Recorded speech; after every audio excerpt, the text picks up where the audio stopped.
បាទខាងឆ្វេងដៃនេះសិតតែប្រភេទដែលយើងអាចទិញទំនិញពីបាទ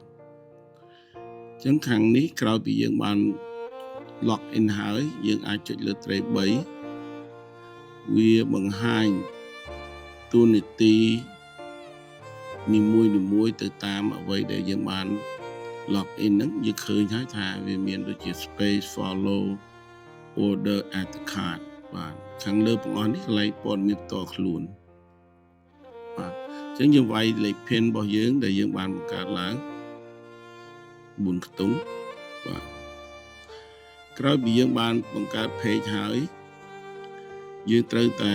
បំពេញព័ត៌មានផ្ទាល់ខ្លួនវាមានទាំងអស់សំខាន់វាមាន4ចំណុចដើម្បីយើងបំពេញព័ត៌មានផ្ទាល់ខ្លួនហើយទី1បើយើងចង់ upgrade ដែលយើងមិនទាន់បានបំពេញព័ត៌មានផ្ទាល់ខ្លួន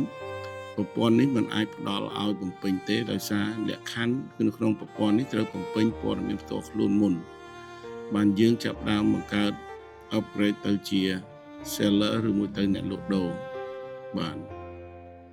អញ្ចឹងនៅខាងលើនេះបានទៅសេច្បាស់លាស់ហើយអញ្ចឹងទី1យើងត្រូវចុចលើខាងលើបងប្អូននេះបំពេញព័ត៌មានផ្ទាល់ខ្លួនចំណុចនេះយើងអាចទៅដាក់រូបថតចូលនឹងរូបថតវាមានបាន highlight ខាងលើនេះទំហំដែលយើងត្រូវបំពេញនឹង upload ចូលបាទយើងជ្រើសរើសរូបថត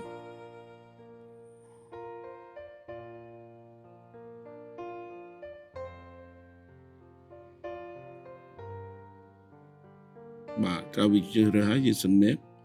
យើង upload ចូលបាទក្រោយយើងបានដាក់រូបថតហើយយើងត្រូវបំពេញបន្តទៀតព័ត៌មានផ្ទាល់ខ្លួននៅក្នុងព័ត៌មានផ្ទាល់ខ្លួននេះយើងបានបំពេញពេលដែលយើងបញ្ជាក់ sign 10ម្ដងហើយអញ្ចឹងវាមានខ្វះខាតមួយចំនួនដូចជាមុខរបរនិងសញ្ជាតិបាទយើងចុចលើសញ្ញាលេខខ្មៅបាទបើវាខុសយើងអាចកែសម្រួលទៅតាមអ្វីលក្ខខណ្ឌហ្នឹងបាទអញ្ចឹងយើងជ្រើសរើសហើយយើងត្រូវសញ្ជាតិអីយើងអាចវាយសញ្ជាតិរបស់យើងហើយខាងក្រោមនេះជាភាសាបច្ចុប្បន្ននេះយើងដាក់រក្សានៅជាភាសាអង់គ្លេសអញ្ចឹងយើង submit អញ្ចឹងក្រោយពីយើងបានបំពេញហើយយើងអាចមើលដល់បើវាខុសយើងបំពេញយើងចុចកែឬមួយយើងបន្តទៀតអញ្ចឹងខាងក្រោមនេះយើងដាក់បំពេញព័ត៌មានអត្តសញ្ញាណប័ណ្ណរបស់យើងដើម្បីយើងបង្កើតហាងទី1យើងអាចជ្រើសរើសប្រភេទឯកសារដែលយើងត្រូវដាក់ចូលមាន passport អត្តសញ្ញាណប័ណ្ណប័ណ្ណបើកបរឬផ្សេងអញ្ចឹងនៅក្នុងនេះយើងអាចជ្រើសរើសជាអត្តសញ្ញាណប័ណ្ណអញ្ចឹងយើងជ្រើសរើសរូបថតអត្តសញ្ញាណប័ណ្ណដែលយើងត្រូវដាក់ចូលបាទយើងឬ passport ដែលយើងត្រូវដាក់ចូលដោយសារខ្ញុំប្រើអត្តសញ្ញាណប័ណ្ណអញ្ចឹងក្រោយពីយើងប្រើអត្តសញ្ញាណប័ណ្ណយើងដាក់ចូលអត្តសញ្ញាណប័ណ្ណយើងជ្រើសរើសអត្តសញ្ញាណប័ណ្ណអញ្ចឹងយើងវាយលេខអត្តសញ្ញាណប័ណ្ណដែលយើងបានផ្ដល់ជូននឹងខាងលើនឹងបាទបន្ទាប់តែយើងវាយបានលេខអត្តសញ្ញាណប័ណ្ណចូលយើងបំពេញថ្ងៃខែឆ្នាំកំណើតរបស់យើងអញ្ចឹងចាប់ដើមពីថ្ងៃខែនិងឆ្នាំបាទអញ្ចឹងយើងជ្រើសរើសថ្ងៃខែហើយនឹងឆ្នាំ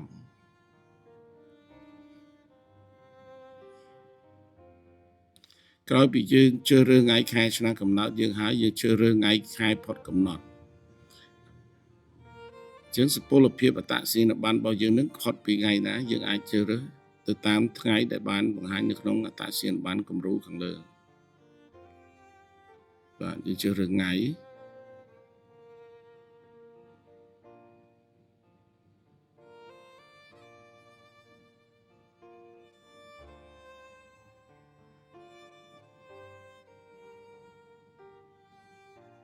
បាទយើងជ្រើសរើស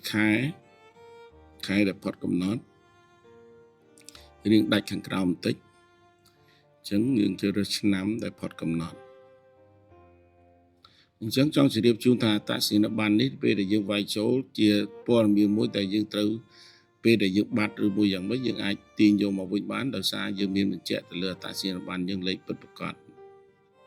បាទយើងចុច submit បាទក្រោយយើងបានបំពេញព័ត៌មានអត្តសញ្ញាណប័ណ្ណហើយយើងត្រូវបំពេញ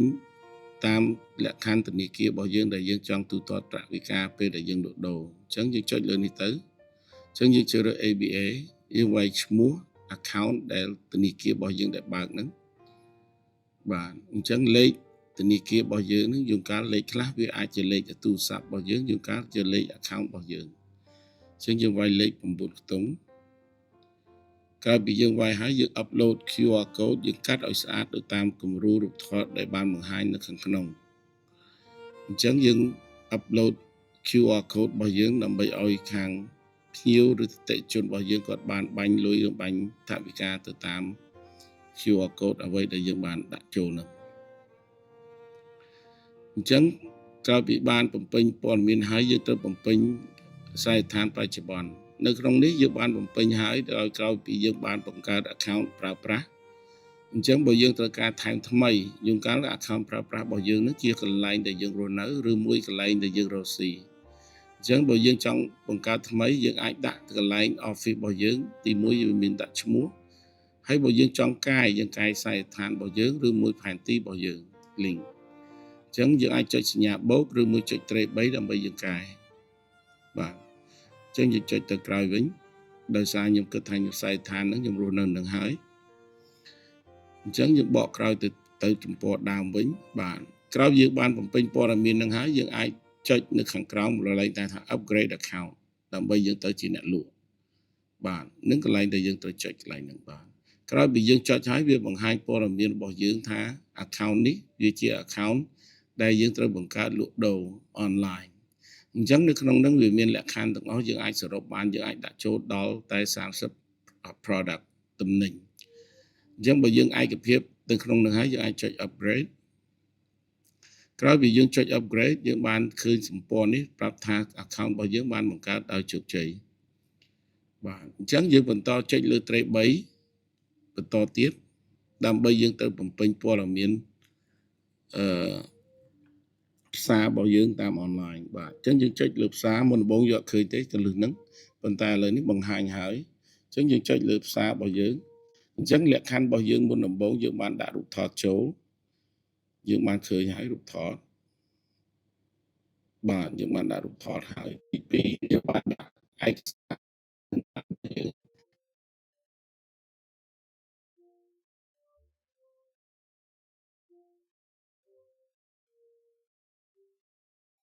តាំងរបស់យើងដែលយើងធ្វើអាជីវកម្មឬកន្លែងដែលយើងស្នាក់នៅដែលយើងធ្វើអាជីវកម្មបាទអញ្ចឹងយើងបញ្ចូលរូបថតនៅក្នុងហ្នឹងបាទដោយដឹកដានលក្ខខណ្ឌនៅខាងលើអញ្ចឹងនៅខាងក្រោមនេះក៏មានលក្ខខណ្ឌមួយចំនួនដែលយើងត្រូវបំពេញនៅក្នុងហ្នឹងដែរអញ្ចឹងបងប្អូនបំពេញរូបថតទៅតាមលក្ខខណ្ឌនឹងឲ្យច្បាស់លាស់ដោយសារថាក្រុមការងារគាត់ត្រូវផ្ទៀងផ្ទាត់ដើម្បីឲ្យសញ្ញា blue check បាទអញ្ចឹងយើងដាក់រូបថតចូលហើយបាទនេះខ្ញុំចុចច្រឡំអញ្ចឹងខ្ញុំដាក់រូបថតម្ដងទៀតបាទអញ្ចឹងយើងចុច submit បាទយើងចុច submit អញ្ចឹងនៅក្នុង5ចំណុចដែលយើងបានបញ្ចូលនេះយើងបានចូលបាន4ចំណុចហើយនៅសល់បង់ទឹកឬបង់ភ្លើងដែលយើងត្រូវបំពេញនេះយើងមើលថាអ្វីដែលយើងបញ្ចូលមុនបានជោគជ័យហើយអញ្ចឹងនៅក្នុងចំណុចចុងក្រោយនេះយើងត្រូវបញ្ចូលបង់ទឹកឬបង់ភ្លើងទៅតាមលក្ខខណ្ឌនៅចំណុចហ្នឹងបង់ទឹកបង់ភ្លើងនេះបង្ហាញលក្ខខណ្ឌរបស់យើងថាយើងបានរស់នៅកន្លែងហ្នឹងយើងធ្វើអាជីវកម្មនៅទីតាំងហ្នឹងក្រោយពីយើងបញ្ចូលទៅចឹងក្រុមការងារក៏ទៅបញ្ជាក់ឬមួយក៏ verify ទៅតាមហ្នឹងអញ្ចឹងយើងបញ្ចូលបង់ភ្លើងសំខាន់ដែលយើងចូលបង់ភ្លើងឲ្យឲ្យច្បាស់បានយើងយកជាផ្លូវការបានអញ្ចឹងយើងចុច submit អញ្ចឹងបើយើងឃើញនេះវាអាចរក្សាទៅ2ទៅ24ម៉ោងដើម្បីយើង confirm ដែលយើង account page របស់យើងនឹងដែលវាបំពេញព័ត៌មានដែលយើងដាក់ចូលនឹងវាត្រឹមត្រូវបាទអញ្ចឹងនៅក្នុងចំណុចនេះយើងឃើញហើយថាយើងបានបង្កើត page ហើយប៉ុន្តែយើងមិនទាន់បានដាក់ឈ្មោះ page អញ្ចឹងបើយើងចង់ដាក់រូបថតយើងមិនអាចដាក់បានទេដោយសារអីដោយសារយើងទៅបង្កើតឈ្មោះមុនឈ្មោះយើងអាចប្រើ30តួអក្សរចុះយើងអាចប្រើ grocery ន័យថាបើយើងជាកសិកម្មបើយើងជា shopping ន័យថាយើងទីនាំទំនិញចូលភេទជ្ជៈវិញយើងអាចជា shopping ឬក៏អាវប៉ុន្តែយើងរើសជា Cambodian product ដោយសារខ្ញុំធ្វើជាកសិកម្មបាទអញ្ចឹងយើងវាយឈ្មោះ នៅខាងក្នុងនេះជាអក្សរខ្មែរក៏បានឬអក្សរឡងតាំងក៏បានដែរប៉ុន្តែឲ្យក្រោម30ពាក្យប៉ុន្តែបើយើងលើក30ពាក្យវាបង្ហាញផ្ទាំងមួយប្រាប់យើងថាអក្សរឈ្មោះហាងរបស់យើងដូចជាវែងអញ្ចឹងយើងធ្វើម៉េចយើងកាត់បន្ថយយ៉ាងម៉េចដើម្បីឲ្យវានៅក្រោម30តួអក្សរអញ្ចឹងក្រុមការងារគាត់ត្រូវដូរអញ្ចឹងគាត់ដាក់ឲ្យរៀងខ្លីដើម្បីអីដើម្បីឲ្យទៅតាមលក្ខខណ្ឌអ្វីដែលយើងបានដាក់អញ្ចឹងហាងរបស់យើងបានបង្កើតហើយក្រោយពីយើងបង្កើតហាងហើយយើងអាចដាក់ logo ហាងរបស់យើងឬរូបភាពដែលយើងបានចិញ្ចឹមឬមួយរូបភាពកសិកម្មដែលយើងបានដូចជារូបថតជ្រូកក្របីគោអីវ៉ាន់អ្វីដែលយើងគេស្គាល់សម្គាល់បាទអញ្ចឹងយើងចុច next បាទអញ្ចឹងយើងនៅផ្ទាំងខាងក្រោយមួយទៀតផ្ទាំងខាងក្រោយនេះយើងអាចដាក់ទីតាំងរបស់យើងឬមួយរូបភាពអ្វីដែលយើងធ្វើកសិកម្មដូចជាបន្លែដំណាំដាំដុះអ្វីរបស់យើងប៉ុន្តែវាមានទំហំនៅខាងលើអញ្ចឹងសូមឲ្យដាក់ទៅតាមលក្ខខណ្ឌខាងលើបានប្រព័ន្ធទទួលយកបាទអញ្ចឹងខ្ញុំដាក់ផ្ទាំងbanner cafe មួយដើម្បីជា reference ក្រោយពីយើងបានបង្កើតផ្ទាំងខាងក្រោយឬរូបភាពឲ្យអស់វាបង្ហាញថាយើងអាចបង្កើតផលិតផលចូលបានក្រោយមុនពីយើងបង្កើតផលិតផលយើងទៅបំពេញព័ត៌មានហាងរបស់យើងបាទអញ្ចឹងហាងរបស់យើងនឹងយើងត្រូវដាក់ពេលវេលាយើងអាចសង្ខេបមួយបន្តិចដើម្បីឲ្យសង្ខេបពីព័ត៌មានផ្ទាល់ខ្លួនដែលយើងចិញ្ចឹមសត្វឬមួយយើងធ្វើកសិកម្មតាំងពីឆ្នាំណាយើងអាចបញ្ចូលពាក្យពេចន៍នៅក្នុងនឹងបាទក្រោយពីយើងបានបញ្ចូលព័ត៌មានដែលយើងចាប់ផ្ដើមអាជីវកម្មហើយយើងអាចជ្រើសរើសម៉ោងពេលវេលាដែលយើងធ្វើអាជីវកម្មឬមួយយើងធ្វើទទួលភ្ញៀវអញ្ចឹងនៅក្នុងនឹងវាអាចបើកដល់ថ្ងៃច័ន្ទរហូតដល់ថ្ងៃសៅរ៍ឬមួយ24ម៉ោងអញ្ចឹងខាងក្រោមនេះយើងអាចធ្វើអាចដឹកជញ្ជូនឬមួយយើងអាច delivery ឬមួយក៏អាចមកយកផ្ទាល់អញ្ចឹងថ្ងៃបុណ្យថ្ងៃទាននេះគាត់ត្រូវតែបិទអញ្ចឹងគាត់អត់បើកអញ្ចឹងយើងគាត់បន្តទៀត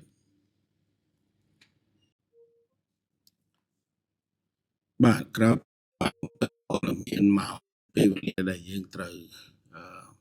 ធ្វើអាជីវកម្ម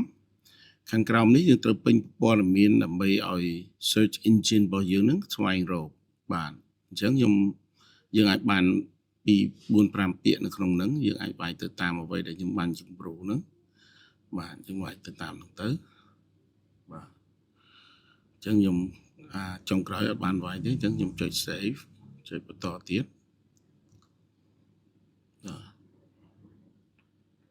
បាទក្រោយពីយើងបានបំពេញហើយយើងបង្ហាញនៅខាងក្រោមហ្នឹងពាក្យខ្លឹមពាក្យដែលយើងត្រូវឲ្យភ្ញៀវស្វែងរកខាងក្រោមនេះយើងត្រូវវាយព័ត៌មានស្ដីពីទំនាក់ទំនងរបស់យើងអញ្ចឹងខាងលើនេះយើងអាចដាក់បញ្ចូលលេខទូរស័ព្ទបានទាំងអស់ពីរបាទទូរស័ព្ទដៃឬទូរស័ព្ទក្រុមហ៊ុនមុខរបរបាទយើងអាចដាក់ចូលក្នុងហ្នឹងហើយខាងក្រោមនោះមាន link របស់ Telegram ហើយនឹង link របស់ Messenger នៃថា Facebook អញ្ចឹង link របស់ WhatsApp អញ្ចឹងក្រៅប្រទេសគាត់ទាមទារត្រូវមានហើយ link របស់ email របស់យើងអាចដាក់ email របស់យើងទៅក្នុងហ្នឹងបាទហើយខាងក្រៅបងប្អូនហ្នឹងន័យថា website ឬមួយ link របស់ Facebook របស់យើងឬមួយ Instagram របស់យើងបាទអញ្ចឹងបងប្អូនអាចដាក់ link នៅក្នុងហ្នឹងដើម្បីឲ្យងាយស្រួលឲ្យភ្ញៀវតាក់ទងបាទអញ្ចឹងនៅក្នុងមួយចំណុចមិញហ្នឹងខ្ញុំអត់បានដាក់គ្រប់ដោយសារខ្ញុំអត់បានត្រៀមទុកមុនបាទអញ្ចឹងយើងមកខាងក្រោមទៀតខាងក្រោមនេះវាបង្ហាញខ្សែដ្ឋានបាទខ្សែដ្ឋានរបស់យើងហ្នឹងអញ្ចឹងយើងបច្ចុប្បន្នដែលយើងធ្វើអាជីវកម្មហ្នឹងនៅខ្សែដ្ឋានណាអញ្ចឹងយើងអាចដាក់រូបថតទីតាំងរបស់យើងរូបថតអគាររបស់យើងហ្នឹងខាងនេះយើងអាចដាក់បានដល់5សន្លឹកអញ្ចឹងខ្ញុំមានតែ1សន្លឹកខ្ញុំដាក់1សន្លឹកសិនប៉ុន្តែបងប្អូនមានច្រើនសន្លឹកក៏អាចដាក់បានដែរនៅក្នុងនោះដាក់ដល់តែ5សន្លឹកបាទយើងដាក់ថតទីតាំងរបស់យើងចូលបាទក្រោយយើងដាក់ហើយយើងអាចយកសញ្ញាដូចខ្មៅនិងសញ្ញាធំសម្រាមយើងចង់លុបឬមួយយើងចង់កែអាហ្នឹងយើងអាចធ្វើតាមនឹងបានអញ្ចឹងខ្ញុំចាក់ចេញវិញបាទអញ្ចឹងយើងមកខាងក្រោមនេះខ្ញុំពេញខ្សែដ្ឋានបច្ចុប្បន្នដែលខ្ញុំធ្វើអាជីវកម្មអញ្ចឹងយើងមានសញ្ញាខ្មៅយើងចុចលើសញ្ញានេះខ្មៅទៅហើយខាងលើនេះយើងមានយើងអាចបំពេញខ្សែដ្ឋានថ្មីដល់កន្លែងដែលយើងធ្វើអាជីវកម្មឬជ្រើសរើស default ដែលយើងបំពេញពេលដែលយើងបញ្ចប់ account អញ្ចឹងខ្ញុំដោយសារខ្ញុំនៅទីតាំងតែមួយខ្ញុំយកទីតាំងដែលខ្ញុំបានបំពេញជាប់ account បាទចុចលើហ្នឹងទៅចាព័ត៌មានដែលយើងដាក់ចូលនេះសំខាន់ណាស់ដែលយើងត្រូវបំពេញទៅតាមអ្វីដែលយើងមានឯកសារដែលយើងដាក់នៅក្នុងខាងលើខាងមុនហ្នឹងបាទវា5ចំណុចហ្នឹងអញ្ចឹងយើងត្រូវការផ្ទៀងផ្ទាត់ពេលដែលចំណុចណាមួយខុសយើងអត់បាន blue check ទេបាទចង់ជែកជូនចំណុចហ្នឹងអញ្ចឹងនៅក្នុងនេះយើងបានបំពេញព័ត៌មានធនាគាររបស់យើងហើយអញ្ចឹងបើទីហោថាបើយើងបានបំពេញជាពិតជាត្រឹមត្រូវយើងអត់មានកែប្រែយើងចុចបន្តទៀតទៅបាទអញ្ចឹងយើងចុចបន្តទៀតក្រោយពីយើងចុចបន្តទៀតហើយយើងចុះមកខាងក្រោមយើងអាច view ទៅព័ត៌មានរបស់យើងបាទអានេះយើង view ទៅបើខុសយើងកែហើយរយៈពេលប្រហែលខ្ទង់1ថ្ងៃយើងបិទមិនអាចឲ្យកែបានទេព្រោះវាខ្លាចដោយសារខ្លាចមានអ្នកណាឬមួយធ្វើអីអានឹងយើងត្រូវ lock វា down ដើម្បីសន្តិសុខហើយខាងនេះយើងអាចបំពេញព័ត៌មានអាជីវកម្មរបស់យើងជាច្បាប់បាទធម្មតាយើងបានចូលបញ្ជីជាក្រុមហ៊ុនយើងអាចដាក់ជាក្រុមហ៊ុនជាងារបានបត្តិរបស់ក្រុមហ៊ុនណាមួយទៅដែលយើងយកបានធម្មតាវាមាន2ចំណុចសំខាន់យើងអាចទី1ងារបានបត្តិរបស់ក្រសួងពាណិជ្ជកម្មទី2យើងអាចពន្ធដារបតង់ពន្ធដាយើងអាចវាយលេខខាងក្រោមហើយយើងដាក់រូបថតចូលបាទបង្ហាញថាយើងបានចូលបញ្ជីតាមស្របតាមច្បាប់បាទអញ្ចឹងនៅក្នុងនេះសំខាន់ណាស់ដែលយើងបើមានច្បាប់យើងដាក់ចូលដោយសារថាបងប្អូនអត់មានច្បាប់អានឹងយើងទីហោរຂະຫນາດក្នុងប្រព័ន្ធឬក្រៅប្រព័ន្ធតាមនឹងហើយខាងក្រោមនេះ directory ពេលដែលបងប្អូនចុច view នេះទៅវាបង្ហាញន័យថាបើយើងចង់ធ្វើ directory ន័យថាយើង listing ហ្នឹងសំខាន់ណាស់ដោយសារថាព័ត៌មានហ្នឹងយើង list ទាំងអស់ដើម្បីឲ្យភ្ញៀវគាត់ត្រូវការចាំបាច់ឬមួយគាត់ត្រូវការរកគាត់អាចទៅកន្លែង listing របស់យើងអញ្ចឹងខ្ញុំបង្ហាញទៅខាងក្រៅមកខាងក្រោមកន្លែងនេះដែលយើង listing នៅក្នុងនេះអញ្ចឹង directory នេះនៅពីដើមតែឆ្នាំ90ជាងហ្នឹងគេប្រើ listing ហៅថា yellow page ហ្នឹងបាទអញ្ចឹងនេះជាលក្ខណៈសំខាន់ហើយបន្តចុចត្រេក3ម្ដងទៀតយើងទៅ page របស់យើងបាទចុច page របស់យើងហើយយើងអាចមើលព័ត៌មានទូទៅរបស់យើងគិតថាព័ត៌មានរបស់យើងបានបំពេញនឹងត្រឹមត្រូវឬអត់អញ្ចឹងកន្លែងដែលផលិតផលរបស់យើងដែលយើងត្រូវបំពេញដូចជាថាយើងត្រូវបង្កើតប្រភេទបាទនៅខាងលើនេះបើយើងចុចទៅអត់មានទេអត់មានអីសោះចត់ដល់ឃើញសញ្ញាឡាព្រួយឡើងលើព្រួយចុះក្រោមអត់មានទេដោយសារយើងអត់បានបំពេញប្រភេទអញ្ចឹងប្រភេទនេះយើងដាក់បានទាំងអស់20ប្រភេទអញ្ចឹងខ្ញុំមានតែ4ទេខ្ញុំក្រោយនេះខ្ញុំដាក់ testing ដោយសារថាដើម្បីបង្ហាញជូនបងប្អូនថាយើងអាចវាយបានទាំងពីរទាំងអក្សរខ្មែរនិងអក្សរឡាតាំងបាទអញ្ចឹងយើងអាចក្រោយពីយើងបានបំពេញយើងអាចបំពេញរហូតដល់20ប៉ុន្តែខ្ញុំមានតែ5យើងបំពេញ5យើងឲ្យបង្ហាញកន្លែងដែលយើងធ្វើទីតាំងដាក់ចូលព័ត៌មានអស់ហ្នឹងនេះរហូតដល់20អញ្ចឹងបើយើងអត់មានទេយើងអាចចុច next មិនមែនជាលក្ខខណ្ឌទេយើងអាចជាប្រភេទបាទអញ្ចឹងក្រោយពីយើងបំពេញព័ត៌មានហ្នឹងវាសំខាន់ណាស់ពេលដែលហៅថាប្រភេទតំណែងរបស់យើងហ្នឹងយើងរៀបងាយស្រួលរៀបទៅតាមប្រភេទដូចទីហោថាបើយើងកៅអៅអញ្ចឹងកៅក្មេងកៅចាស់យើងអាចរៀបទៅតាមនៅបកសិកម្មយើងអាចធ្វើទៅតាមអ្វីដែលខ្ញុំបានដាក់ខាងលើហ្នឹងទៅវាត្រឹមត្រូវហើយបាទអញ្ចឹងបើយើងចង់កែយើងចូលមកកន្លែងហ្នឹងទៀតយើងលុបចេញទៅដើម្បីឲ្យយើង save វាវិញទៅអញ្ចឹងយើងកែទៅតាមតម្រូវការរបស់យើងបាទអញ្ចឹងពេលដែលយើងកែហ្នឹងពេលដែលយើងមិនទាន់ upload product ទេតំណែងរបស់យើងទេយើងកែបានប៉ុន្តែក្រោយពីយើងបាន upload ហើយយើងចង់កែវាអាចទៅយើងចូលកែតំណែងរបស់យើងទាំងអស់វិញឲ្យវាធ្លាក់នៅក្នុងប្រភេទរបស់តំណែងរបស់យើងចង់បញ្ជាក់ជូនអញ្ចឹងឃើញហើយយើងបាន view ទាំងអស់ទៅឃើញថាយើងបានបំពេញព័ត៌មានចប់សពគ្រប់ហើយអញ្ចឹងបន្តទៀតចាំមើលវីដេអូផ្សេងទៀតបាទសូមអរគុណ